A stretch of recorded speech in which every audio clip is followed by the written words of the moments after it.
ආයුබෝවන් අල්බර්ටෝ සිලෝන් හස්ලස් වෙත ආදරයෙන් පිළිගන්නවා. ආයුබෝවන් මනිෂා බොහොම ස්තුතියිවත් මට ඔයාගේ channel එකට මේ දෙයට ආරාධනා කරුවට. කොහොමද ඔයාලා ඉතින් මොනවද විස්තර මේ දවස්වල? හොඳින් ඉන්නවා ඉතින්.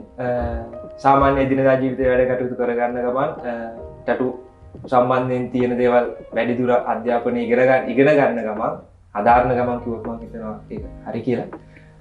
සාමාන්‍ය විදියට ඉතින් දෙන දෙයක් කාගෙන ඉතින් වෙන දෙයක් බලාගෙන ඉන්නවා. මගේ රසිකයන්ට ඔයා ගැන පොඩ්ඩක් අඳුනලා දෙන්න පුළුවන්ද? ඔව් මම නමින් අල්බර්ටෝ රමේෂ් ධනුෂ්ක පෙරේරා. ගොඩ දෙනෙක් නම් මාව අඳුරන්නේ දනුවා කියන නාමයෙන්. ඉතින් දනුවා ධනුෂ්ක කියන නමෙන්. ඊට අමතරව ටැටූ ශාස්ත්‍රයේදී මම තෝරගත්තා අල්බි පෙරේරා කියන නමින්. මොකද මට මෙහි ඉතාලි ජාතික ගොඩ දෙනෙක් කතා කරන්නේ අල්බි කියන නමින්. ඊට අමතරව සීමිත ප්‍රමාණයක් හිටියා මට රමියා කියන නමින් අඳුනපු දැන් ඒ කට්ටිය නැහැ. ඇයි ඔයාලට හිතුනේ ටැටූ කලාවට එන්න? මම හිතනවා මනීෂා ටැටූ කලාවට එන්න කියන එක ඒක මගේ උපතින්ම ලැබිච්ච දායාදයක් කියලා. මොකද මම පුංචි කාලේ ඉඳලම චිත්‍ර කලාවට ගොඩාක් ඇල්මක් දැක්වා. ඊට අමතරව චිත්‍ර කලාව සම්බන්ධයෙන් මට දක්ෂතාවයක් තිබුණා කියලා මට තේරෙන කාලෙදී මට ඒක දැනුණා. පස්සේ ඉතින් හැමතිස්සම චිත්‍රවලම ඉන්නට පස්සේ මම ලංකාවේ අධ්‍යාපනය ඉවර වෙලා මම මෙහාට එනවා. අවිල්ල ඉවර වෙලා ඉතින් මෙහෙත් වැඩි දුර අධ්‍යාපනය සඳහා චිත්‍ර කලාවම කියන ඒ පැත්තම තෝරගන්නවා. ඉතින් මං හිතනවා චිත්‍ර කලාවේ අතුරු ඵලයක් විදිහට මට මේ දායාදේ හම්බෙලා ඉතින් මම මේ ඉස්සරහට තාම ඉගෙන ගන්න ගමන් ඉන්නේ. ඉගෙනගෙන යනවා ඉතින්. ටැටූ කලාව ගැන ගොඩක් අය තියෙන වැරදි වැටහීමක්. ඒක ගැන ඔයාට මොනවද හිතෙන්නේ? මෙහෙමයි මනීෂා මෙහෙම කතන්දරයක් තියෙනවා. හරිද? මම හිතන දේ වෙන අය එහෙම හිතනවා වෙන්න පුළුවන්. ටැටූ කලාව සහ මම කියන්න ඕන විශේෂයෙන්ම ටැටූ සහ පීර්සින් කියන කලාව. මොකද අපි කට්ටියම ඉන්නේ මේකනේ. ඉතින් එතකොට ලංකාවේ වේවා මෙහෙ වේවා එක අය හිතන දේවල් තියෙනවා. මොකද සාමාන්‍ය මම හිතුවොත් එහෙම ලංකාවේ කෙනෙක් දැක්කොත් එහෙම කියන්නේ දානවනේ අර පොඩි රාමුවක දාලා තියෙනවා මෙහෙමයි ටැටු එකක් ගැහුවොත් මෙයා රක්ති අදුකාරයෙක්. පීර්සින් එකක් දැම්මොත් එහෙම ගෑනු ළමෙක් දැම්මොත් ඒ ගෑනු ළමයාගේ ආච්චි අඳගෙන හිටපු රෙද්ද පාටේ තියෙන මලේ ඉලම්ම කියනවා.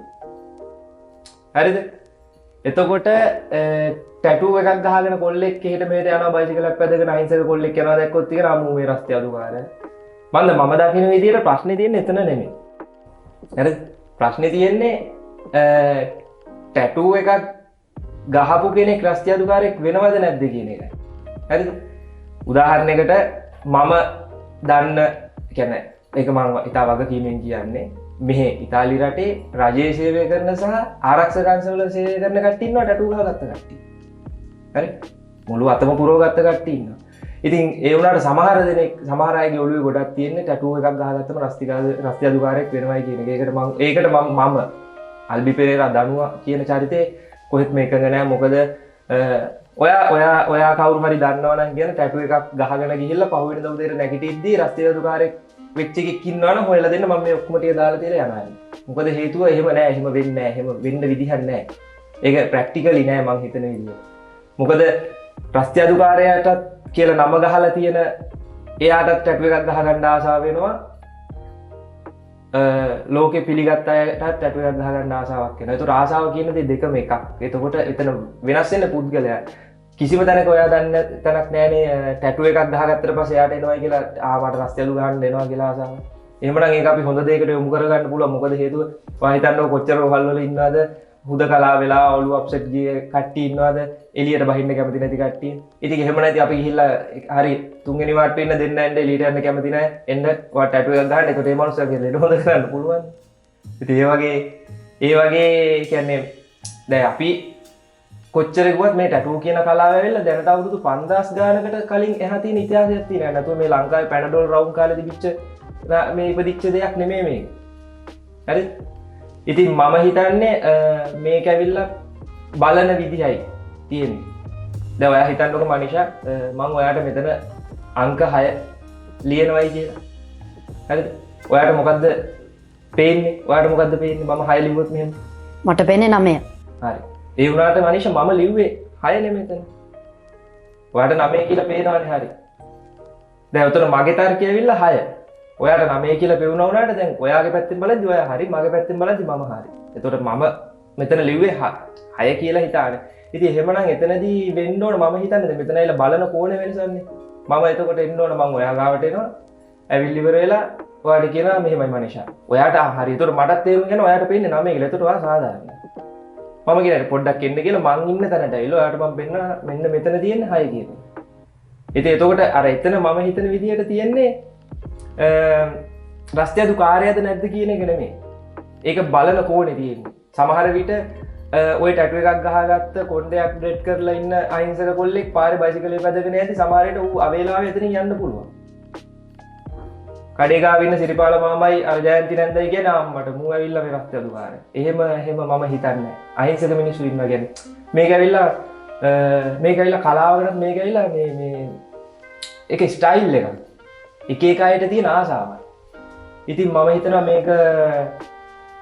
මේක බලන විදිහේ අපේ තියෙන වෙනස මම හිතන්නේ. ඒක මගේ අදහස. සමහර විට වැරදි වෙන්න පුළුවන්. ඉතින් ඒක මගේ අදහස.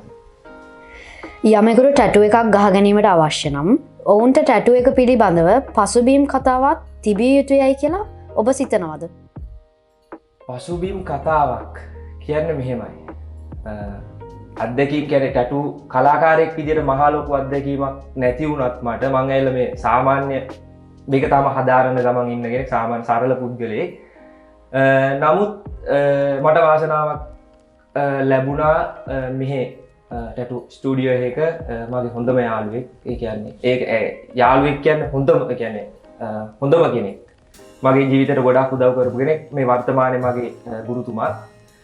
ඉන්නකොට මට අවස්ථාව ලැබුණා ඉස්කෝලේ යන ගමන් මෙහි පාසල් කාලේ ආදාරන ගමන් ඒ ස්ටුඩියෝ එකක් ඇතුලේ වෙන දේවල් දකින්න. එතකොට ඒ දකින්නකොට ලැබිච්ච අත්දැකීම් වලින් කියන්න පුළුවන් ටැටු එකක් කියන ගොඩ දෙනෙක් එනවා එයාලට කිසිම තේරුමක් නැහැ මොකද්ද ටැටු එකක් ගහන. සමහර කට්ටිය ඉන්නවා කාගේ හරි ටැටු එකක් ආසාවෙන් දැකලා ගහ ගන්න ආපුවා. ඒ සමහර කට්ටිය ඉන්නවා ලව් එකේ එන කට්ටිය ඉතින් දන්නේ නැද්ද මොරාල් වෙලා එනවා. ඉතින් ගෑනු ළමයාගේ නම ගහ ගන්න ඕන, පිරිමි ළමයාගේ නම ගහ ගන්න ඕන. ඒ ඉතින් ඒ එනවා. ඉතින් මම හිතනවා හැම දෙයකටම මොකද ඇවිල්ලා මම ඔයාට ටැටු එකක් කරනවා කියලා හිතන්නකො. හරි. ඔයාගේ ඔය ටැටු එක ඇවිල්ලා ඔයාගේ ජීවිතේ ඉතුරු කාලේ ඔක්කොම ඔයා අරගෙන යන්න ඕන. ඔයා මට සල්ලි දීලා ටැටු එක ගහගෙන නැහැ. ඒක මට ප්‍රශ්නයක් නැහැ. නමුත් ඊට පස්සේ ඔයා ඕක ඉස්සරහට ගෙනියන්න බැරිලා හරි ඕකට ඔයා කැමති නැත්තම් මොකද කරන්නේ? ඈ? කැමති නැත්තම් මොකද කරන්නේ? ඉතින් එතකොට එතනදී මොකද ඇවිල්ලා මනිෂා හොඳට මතක තියාගන්න අර මටත් මේක ඉතින් සමාජයෙන් ඉගෙන ගත්ත දෙයක් තමයි. ඔයා හිතන්නකො දැන් මේ ආලෝකේ නැතුව ගියා මේ තියනවනේ එළිය නැතුව ගියාම වාගේ හේවණල්ලත් ආව දාලා යනවනේ. හරිද? ඔබනේ ඇත්ත කතාව. නමුත් ඉතින් මේ අපේ ඇඟේ අපේ මැරෙන ගම මේ ටැටු එක තියෙනවා. ඉතින් ඒකෝට මම හැමදාම උදේට මේක දකිද්දි මට ඒක කරදරයක් වෙන්න බෑ. ඉතින් මම හිතන්නේ ටැටු එකක් කරගන්න එක අවබෝධයක් තියෙන්න ඕනේ නෑ. නමුත් ඇවිල්ලා දැන් ආටිස්ට්ලා ඉන්නවනේ. දැන් මේක හදාරන කට්ටිය ඉන්නවනේ. හදාරන කට්ටිය ගාවට ඇවිල්ලා ඒක එයාගේ අදහස කියලා ඉවරලා ඒ ආටිස්ට්ලා එයාලා කියන මේ ටැටු කලාව කරන කට්ටියගෙන් එයාලගෙන් මොකක් හරි දැනුමක් ලබාගෙන හොඳ දෙයක් කරන එකයි මම කියන්නේ. ඒකයි මම කියන්නේ හැමෝටම එකම දැනුම නෑ. ඒක මම පිළිගන්නවා. ඉගෙන ගන්න ඕනෙත් නෑ. එහෙම මම කියන්නේ. නමුත් ඇවිල්ලා හැම කෙනාටම ඉතින් තියෙනවා. ඉතින් දෙයක් කරද්දි මොකද්ද කරන්න කියන එක ගැන ඔළුවේ තියෙන්න ඕනේ. ඒකයි මම හිතන්නේ. කවුද ඔයාව පෙළඹුවේ මේ කලාවට එන්න? පෙළඹුවේ ඒක ටිකක් සංකීර්ණ කතාවක් මනිෂා. ඒ වුණාට මම ඔයාලට කෙටියෙන් එක කියන්න. මම චිත්‍ර මම ඔයාලට ඉස්සෙල්ලා පැහැදිලි කරුවා වගේ චිත්‍ර කලාව කියන දෙයට මට ඉස්සර ඉඳන්ම ආසාවක් තිබුණා. ලංකාවේ පාසල් කාලේ ඉවර කරලා ඉවර මේ ඇවිල්ලා වැඩිදුර අධ්‍යාපනයට මම ගියාට පස්සේ මට එනවා ආසාවක් ටැටු එකක් කරගන්න මගේ ඇඟේ. මම යනවා ස්ටුඩියෝ එකකට. ගියාට පස්සේ එනවා පුද්ගලෙක් මම එක්ක කතා කරන්න. ඒ තමයි මගේ වර්තමානයේ මගේ ගුරුතුමා යාළුවා කියලා ඇඳුනේ. ඒ කියන්නේ යාළුකම ගොඩක් ඒක තමයි ඇත්ත යාළුකම් කියන්නේ මම හිතන විදිහට. ඊට පස්සේ නමුත් මම එතන ඉන්න ගමන් දැනට අවුරුදු මම මේ කතා කරන අවුරුදු 10කට 12කට කලින් වෙච්ච සිදුවීමක් ගැන. ඒ ඉන්න ගමන් ඉතින් ටැටු එක ගහුවාට පස්සේ අපි එයයි හොඳ මිතුරු වෙනවා. අන්තිමට එයා දැනගන්නවා මම චිත්‍ර අඳිනවා. එතකොට මම යන්නේ ඒ පාසල හදාරන්නේ කියලා. පස්සේ මෙයා කියන ඉතින් මම ජීවිතේ මගේ නිමාඩු කාලයක් වැඩිපුර ගත කරා නම් මම ගත කරේ ස්ටුඩියෝ එකේ.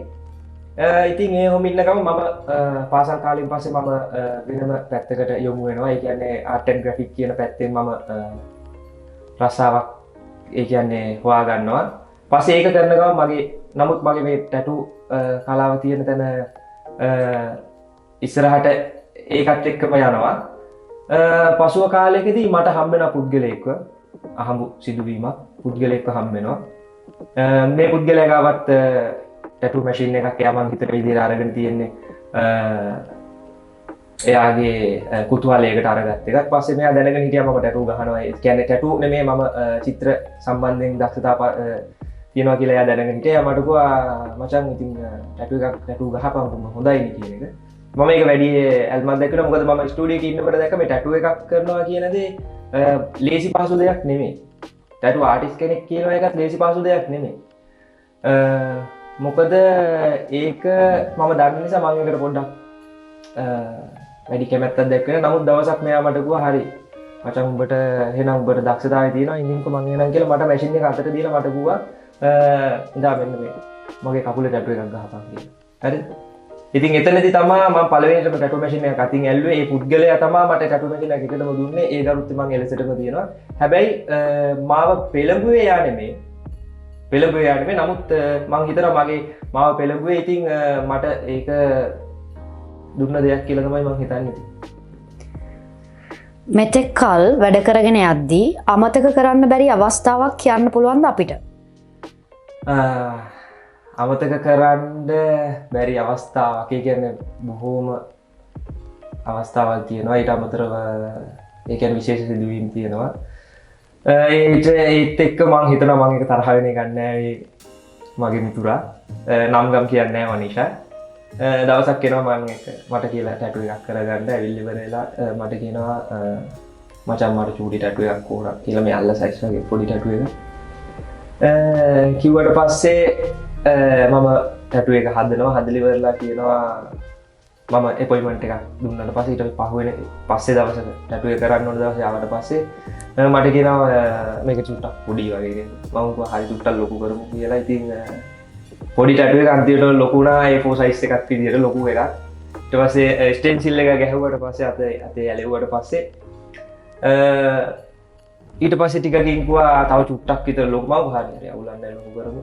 පස්සේ ඔහම යද්දී මැෂින් එක මම ඔන් කරපු ගමන් චුට්ටක් සද්ද එනවනේ. ආපු ගමන් බැලුවා මං දිහා මේව කරලා මම හරි අවුලක් නැහැ ගහමු කියලා.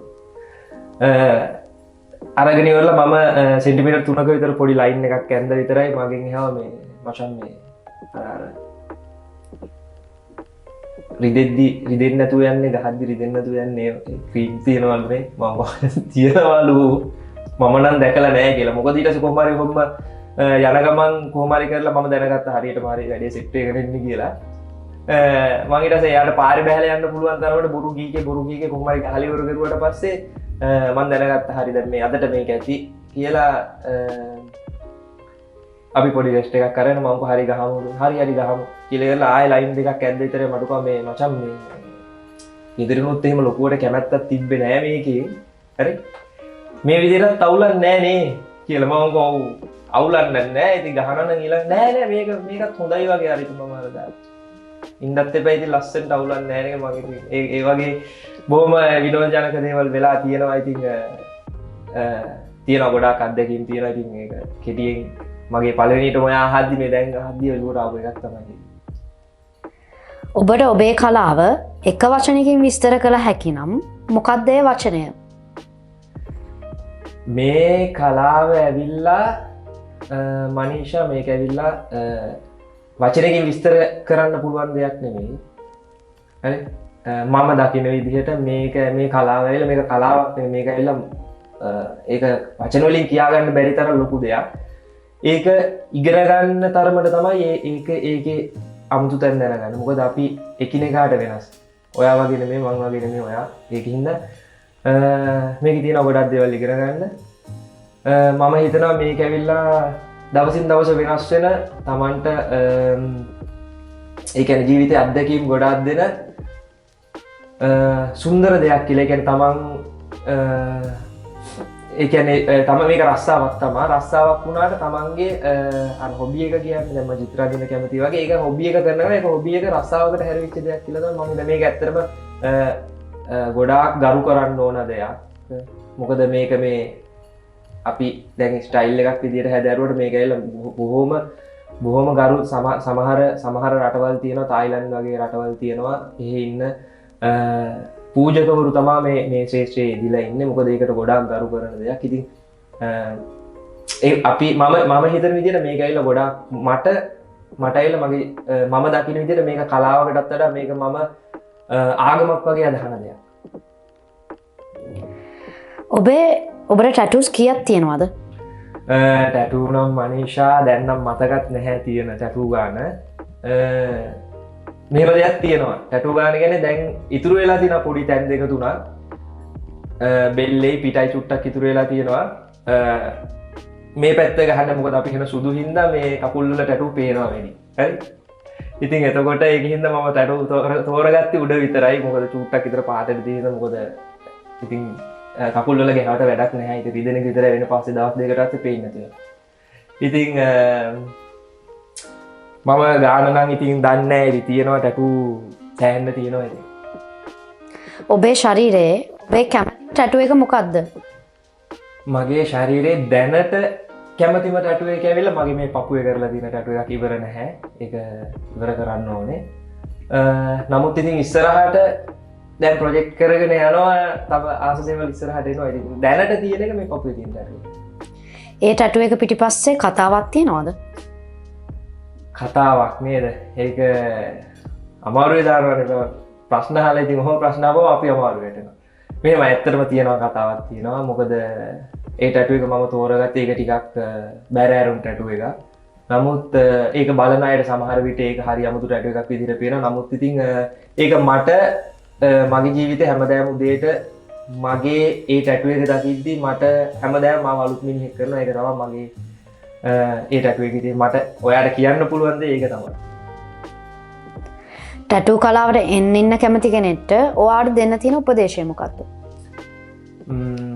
මෙහෙමයි මනීෂා මම ඔයාට අර ඉස්සෙල්ලා කිව්වා වගේ මම ඇවිල්ලා මේ කලාවේ පොරක් නෙමෙයි හරිද අපේ භාෂාවෙන් කියනවා මේක මම තාම ඉගෙන ගන්න ගමන් අත්දැකීම තියෙනවා අවුරුදු ගානක අත්දැකීම තියෙන ස්ටුඩියෝ එකේ ඉඳලා අනිත් අය කරන දේවල් බලලා නමුත් මම ඔයාට මෙහෙම සරල දෙයක් කියන්නේ හරිද මම දැකපු දේවල් වලින් මේ කලාව කියන දේ හැමෝටම කරන්න පුළුවන් දෙයක් නෙමෙයි මම දකින විදිහට ටැටූ මැෂින් එකක ඉන්ක් බෝතලයක ගත්ත කියලා ටැටූ ආටිස්ට් කෙනෙක් වෙන්නෙත් නෑ මොකද ඒක ගොඩාක් වගකීමක් තියෙන වැඩක් ඒකට දායාදයක් තියෙනවා පොඩි කාලේ ඉඳලම මොකක් හරි දෙයක් යට ආසාව තියෙන්න ඕන හැම දෙයකම වරදින්න ඉස්සරහට යන්න ඕනකම තියෙන්න ඕන මේ පැත්තෙන් ඒක හැමෝටම කරන්න පුළුවන් දෙයක් නෙමෙයි මට මම ඔයාලට හොඳ උදාහරණයක් දෙන්නම් ඔයා මම දැක්ක ඔයා මට මේ ගිය සතියේ ඔයා මට කතා කරද්දි මේ ඔයාගේ ප්‍රෝග්‍රෑම් එකට එන්නේ නැද්ද මම ඔයාගේ channel එක බැලුවා ඒකෙත් තියෙනවා ලස්සන වීඩියෝස් ජීවිතේට ඕන කරන ගොඩාක් වීඩියෝස් තියෙනවා ඒකේ channel එකේ ඊට අමතරව මම දැක්ක මනීෂා ඔයා මං හිතන විදිහට මේ මෑතකදී කරලා තියෙන මිලානෝ නගරේ ඉන්න මේ බෑන්ඩ් එකක් එක්ක මට නම නම් මතක නෑ හරියටම මොකක්ද නම චැප්ටර් 1 මිලානෝ ඔව් හරි අන්න යාලා මම දැක්ක යාලගේ බලනකොට මට දැන් එයාලගේ අමුතු සංගීතයට මම ආසයි හරි අමුතු අර අපේ භාෂාවේ ලල් එකක් තියෙනවා හරි එතකොට ඕකේ ඉන්න මන් දැක්ක යාලගේ ගොඩක් දක්ෂ කට්ටියට මට දක්ෂ කට්ටිය මම දකිද්දි දැන් මොකද එහෙම කියන්නේ දැන් වෙන බෑන්ඩ්ස් වල කට්ටියක් දැකලා දෙන එයාලගේ දක්ෂතාවය තියෙනවා මොකද දැන් ඔයා හිතන්නකෝ එයාලට මං ආසයි කියලා ඉවර වෙලා මම ගිහිල්ලා මේ ලෝකේ ඉන්න හොඳම ගිටාර් ගහන කෙනෙක්ගේ ගිටාර් එකක් අරන් එල්ල ගහන්න කියන මට එයාලා වගේ වෙන්න බෑනේ හරිද එතකොට දැන් මට දැන් ඔයා වගේ වෙන්නත් බෑනේ දැන් මෙතන මම ඔයා එක්ක දැන් මේ කතා කර හිටියට මම දැන් දැක්ක මේ දැන් පේනවා කොච්චර විදියට කොච්චර වගකීමක් තියෙන දෙයක්ද කොච්චර ඔයා කොච්චර මහන්සි වෙලා තියෙනවද මේකට ඔයාට කොච්චර උවමනාවක් තියෙනවද මේකට එතකොට එහෙම කරයි කියලා මට ඔයා වෙන්නත් බෑ මට ඔයා වගේ කතා කරන්නත් බෑ හරිද? ඉතින් ඒ වගේ තමයි මේක කලාවක්. මේක කලාවක් මේකට වරමක් තියෙන්න ඕන කියලා මම හිතනවා. මම හිතනවා මේකට එන්න ඉන්න කට්ටියට එන්න කිසි ප්‍රශ්නයක් නැහැ. මම කියන්නේ ආසාව තියෙනවා නම් එන්න. මොකද මට ඔයා වෙන්නත් බෑ, ඔයාට මට වෙන්නත් බෑ. මේ මම කොච්චර හොඳට ටැටු කෙරුවා නැතා වුණා මට මගේ ටැටු එකක් කරගන්න ඕන කෙනෙක් මං ගාවට අනිවාර්යයෙන්ම වෙනවා. ඒ වගේ තමයි මේකට එන්න ඉන්න කට්ටියට මම කියන්න තියෙන්නේ මං අන්තිමටම කියන්නම් මගේ ගුරුතුමා මට කියපු දෙයක්. මට හැමදාම කියපු දෙයක් තමයි හොඳට මතක තියාගන්න අල්බර්ටෝ. ඔයාගේ දෙයක් කෙනෙක්ගෙන් ඉගෙන ගන්නවා නම් ඒ දේ ඔයාට වඩා ප්‍රගුණ කරපු කෙනෙක් මේ ලෝකේ ඉන්නවා කියන එක. අන්න ඒක ඔළුවේ තියාගෙන මේකට ආවනම් හොඳයි කියන එක තමයි මම හිතන්නේ. ඉතින් අල්බර්ටෝ ගොඩක් ස්තුතියි මාත් එක වගේම මගේ රසිකයන් එක්කත් කාලය ගත කරාට. බොහොම ස්තුතියි මනීෂා ඔයාට. ඒ වගේම ඔයාට සුබ පතනවා ඔයාගේ අනාගතයට. බොහොම ස්තුතියි. ඔයාටත් එසේම වේවා.